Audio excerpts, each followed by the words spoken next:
The Magic of Oz by L. Frank Baum. Chapter 21. The College of Athletic Arts. Dorothy and her friends arrived at the royal palace at an opportune time, for Ozma was holding high court in her throne room, where Professor H. M. Wogglebug, T.E., was appealing to her to punish some of the students of the Royal Athletic College, of which he was the principal. This college is located in the Munchkin country, but not far from the Emerald City. To enable the students to devote their entire time to athletic exercises, such as boating, football, and the like, Professor Wogglebug had invented an assortment of tablets of learning. One of these tablets, eaten by a scholar after breakfast, would instantly enable him to understand arithmetic or algebra or any other branch of mathematics. Another tablet eaten after lunch gave a student a complete knowledge of geography. Another tablet made it possible for the eater to spell the most difficult words, and still another enabled him to write a beautiful hand. There were tablets for history, mechanics,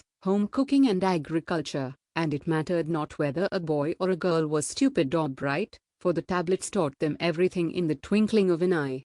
This method, which is patented in the land of Oz by Professor Wogglebug, saves paper and books, as well as the tedious hours devoted to study in some of our less favored schools, and it also allows the students to devote all their time to racing, baseball, tennis and other manly and womanly sports, which are greatly interfered with by study in those temples of learning where tablets of learning are unknown. But it so happened that Professor Wogglebug, who had invented so much that he had acquired the habit, carelessly invented a square meal tablet, which was no bigger than your little fingernail but contained, in condensed form, the equal of a bowl of soup, a portion of fried fish, a roast, a salad and a dessert, all of which gave the same nourishment as a square meal.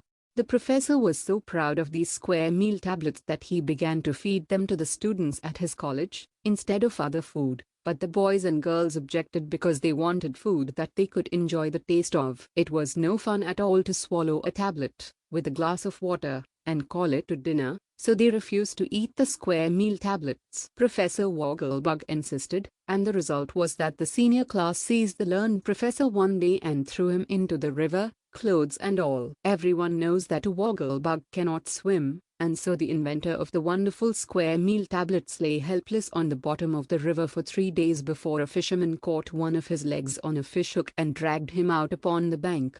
The learned professor was naturally indignant at such treatment, and so he brought the entire senior class to the Emerald City and appealed to Ozma of Oz to punish them for their rebellion. I do not suppose the girl ruler was very severe with the rebellious boys and girls, because she had herself refused to eat the square meal tablets in place of food. But while she was listening to the interesting case in her throne room, Cap'n Bill managed to carry the golden flower pot containing the magic flower up to Trot's room without it being seen by anyone except Jellia Jam, Ozma's chief maid of honor, and Jellia promised not to tell.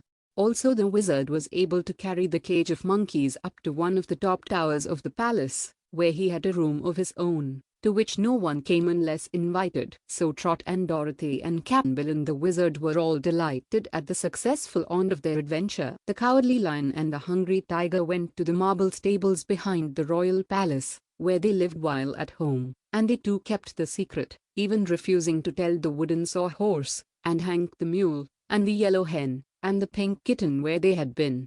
Trot watered the magic flower every day and allowed no one in her room to see the beautiful blossoms except her friends, Betsy Bobbin and Dorothy. The wonderful plant did not seem to lose any of its magic by being removed from its island, and Trot was sure that Ozma would prize it as one of her most delightful treasures.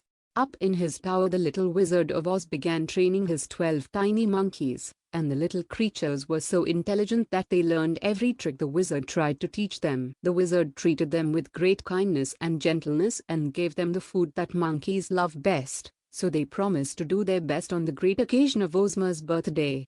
Chapter 21 ends here. Thank you very much for watching.